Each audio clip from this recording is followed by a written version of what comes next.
పాకిస్తాన్లో మరొకసారి unknown gunmen killed అనే వార్త బయటకు వచ్చింది. ఖైబర్ పఖ్తుంఖ్వాలో మౌలానా కషీఫ్ అలీని గుర్తు తెలియని వ్యక్తి బైక్ మీద వచ్చి చంపేశారు. సో ఇదొక వార్త. లష్కర్కి సంబంధించినటువంటి తీవ్రవాది హతం అనేది ఒక వార్త.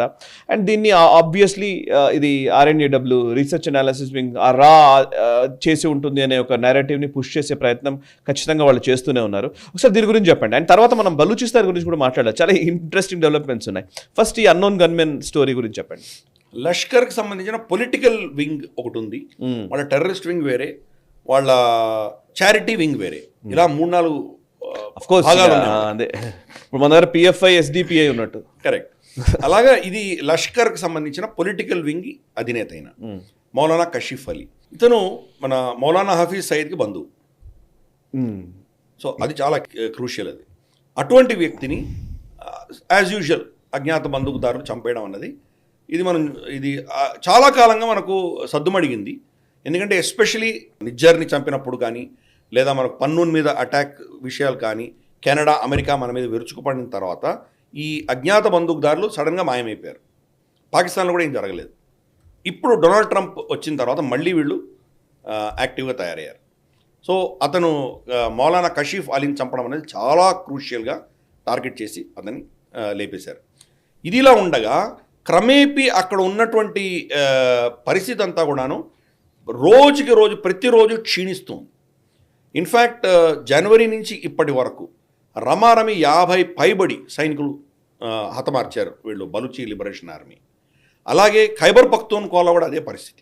రోజు 2, 3, 4 పాకిస్తానీ సైనికులు చనిపోతున్నారు అక్కడ. ఇది వాళ్ళ దేశంలో ఉంటే క్రాస్ బోర్డర్ ఫైరింగ్ నుంచి ఆఫ్ఘనిస్తాన్ నుంచి కూడా ఫైరింగ్ తోటి కొంతమంది చనిపోతున్నారు. అతి దారుణమైన పరిస్థితుల్లో బలూచిస్తాన్ కానీ ఖైబర్ పఖ్తూన్ఖ్వా కానీ దిగజారిపోయినాయి. ఇది మనం ఏదో RSSఓ సాయి గిరిధర్ చెప్పడం కాదు, ఇదేదో BJP చెప్పడం కాదు, భారతదేశం చెప్పడం కాదు. వాళ్ళ దేశంలో ఉన్నటువంటి చాలా కీలకమైనటువంటి మౌలానా ఫజ్లుర్ రెహమాన్ అతను వాళ్ళ నేషనల్ అసెంబ్లీలో, అంటే మన పార్లమెంట్ని లోక్సభ అంటాం కదా, దాన్ని వాళ్ళ నేషనల్ అసెంబ్లీ అంటారు. వాళ్ళు మన పార్లమెంట్ వాళ్ళు నేషనల్ అసెంబ్లీ అంటారు. నేషనల్ అసెంబ్లీలో మౌలానా ఫజ్లుర్ రెహమాన్ లేచి ఆయన ఏం చెప్పారంటే 5 నుంచి 7 డిస్ట్రిక్ట్స్ బలూచిస్తాన్లో మన అధీనంలో లేవు. రేపు వాళ్ళు కనుక స్వతంత్రం డిక్లేర్ చేసుకుంటే యునైటెడ్ నేషన్స్లో కూడా వీళ్ళు దాన్ని ప్రతిపాదన తీసుకురావచ్చు. దాంతో చాలా దేశాలు వాడిని స్వతంత్ర దేశంగా రికగ్నైజ్ చేసినా మనం ఆశ్చర్యపడక్కర్లేదు. చాలా స్పష్టంగా చెప్పాడు ఆయన. బలూచిస్తాన్లో ఏ స్కూల్లో కూడా పాకిస్తానీ జెండా ఎగరడానికి మనం సాహసించరు. ఎవరు కూడా పాకిస్తాన్ జెండాను ఎగరేయడానికి వాళ్ళు ఒప్పుకోరు. పాకిస్తానీ తరానా అంటే నేషనల్ యాంథమ్ అక్కడ ఎవరు పాడలేరు. అటువంటి పరిస్థితులు బలూచిస్తాన్ మన చేయి జారిపోయింది ఆయన నేషనల్ అసెంబ్లీ సాక్షిగా చెప్పాడు. ఆయన ఎటువంటి వ్యక్తి అంటే ఇమ్రాన్ ఖాన్ ప్రభుత్వం ఆయన సపోర్ట్తోనే నడిచింది. ఈరోజు షహబాజ్ షరీఫ్ ప్రభుత్వం కూడా ఆయన సపోర్ట్తోనే సమర్థనతోనే నడుస్తుంది. ఈ 2 పార్టీస్ కూడా ఆయన చాలా కీలకం. ఖైబర్ పఖ్తూన్ఖ్వాలో పొలిటికల్ లీడర్ అంటే దిగ్గజ నేత. ఆయన ఒక పొలిటికల్ లీడరే కాదు, రిలీజియస్ క్లెరిక్ కూడా చాలా ఫేమస్ క్లెరిక్.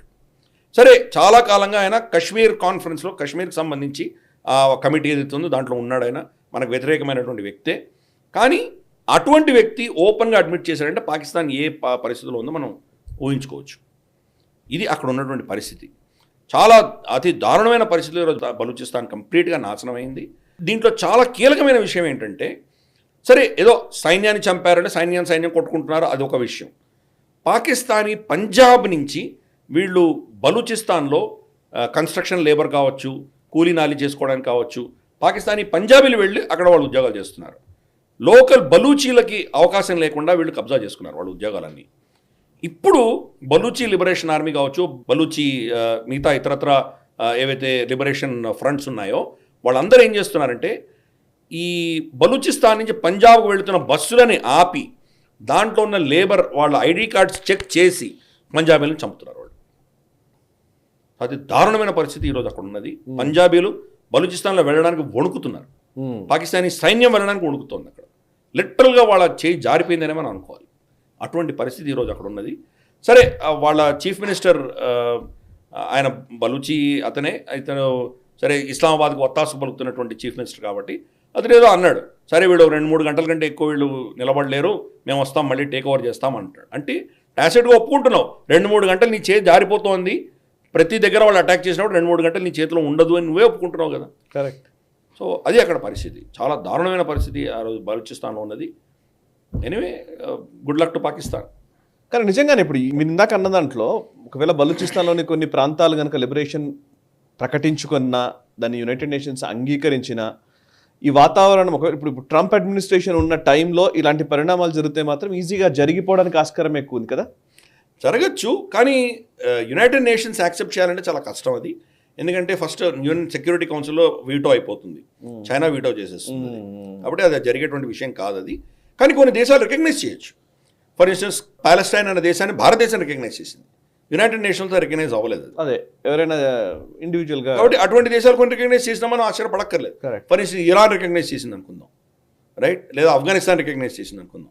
భారతదేశం చేస్తుందని నేను అనుకోను ఎందుకంటే మనకు కొన్ని స్టాండర్డ్స్ ఉన్నాయి, మనం దాని ప్రకారం మనం వెళ్తాం. మనం భారతదేశం రికగ్నైజ్ చేయవచ్చు, కానీ ఇంకా 2-3 దేశాలు రికగ్నైజ్ చేయొచ్చు.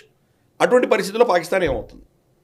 కాబట్టి ఇవన్నీ కూడా ఏంటంటే వాళ్ళ చేయి జారిపోయింది అని చెప్పడానికి ఆయన ఇటువంటి ఉదాహరణలు ఇచ్చారు. ఆయన సిచ్యువేషన్ మాత్రం చాలా దారుణంగా ఉంది అక్కడ, బలూచిస్తాన్లో కావచ్చు, ఖైబర్ పఖ్తూన్ఖ్వాలో కావచ్చు. ఈ వీడియో మీకు నచ్చినట్టయితే లైక్ చేయండి, 10 మందికి షేర్ చేయండి. అలాగే కామెంట్ల రూపంలో మీ అభిప్రాయాలను మాతో పంచుకోండి. Nationalist hub group of channels ను సబ్స్క్రైబ్ చేసుకుని తెలుగునాట జాతీయవాద జర్నలిజాన్ని ప్రోత్సహించండి. ఈ వీడియో కింద ఉన్న బెల్ ఐకాన్ పై క్లిక్ చేయడం మర్చిపోవద్దు.